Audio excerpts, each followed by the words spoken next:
Pour profiter d'une vision sans lunettes, voici quelques informations importantes à avoir en tête pour se préparer à la chirurgie et savoir à quoi s'attendre après.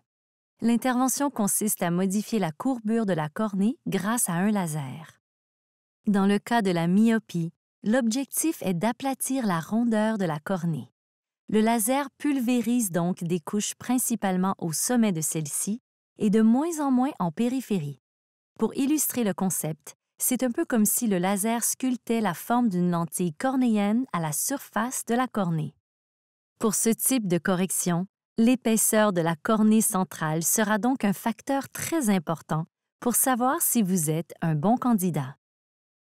Dans le cas de l'hypermétropie, le traitement consistera à l'inverse, à arrondir davantage la cornée. Pour obtenir l'effet recherché, le patron de l'ablation ressemblera davantage à une gouttière creusée en périphérie de la cornée. Mais il est important de noter que l'hypermétropie latente peut avoir tendance à ressortir avec les années, surtout lorsqu'on approche l'âge de la presbytie. On réfère souvent à la forme d'un ballon de football lorsqu'il y a présence d'astigmatisme. Cette forme inégale entre un axe et l'autre de l'œil rend souvent difficile l'ajustement en lentille cornéenne. Mais ce n'est pas une contre-indication à la chirurgie au laser.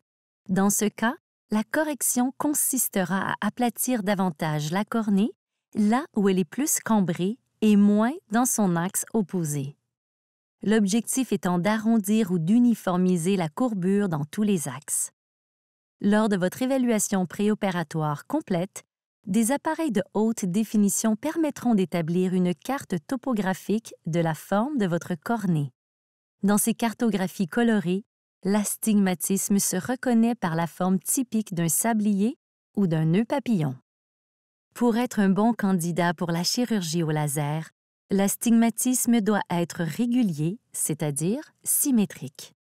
Certaines pathologies de la cornée peuvent être dépistées grâce à ces appareils et pourraient être une contre-indication. L'objectif de la chirurgie au laser est généralement de compenser le défaut de la vision de loin. Toutefois, l'intervention n'empêchera pas l'évolution naturelle de la presbytie après la quarantaine. Si vous souhaitez diminuer votre dépendance aux lunettes de vision rapprochée, l'ophtalmologiste pourrait vous proposer une correction de type monovision, qui consiste à corriger un œil pour la vision de loin et l'autre en vision de près.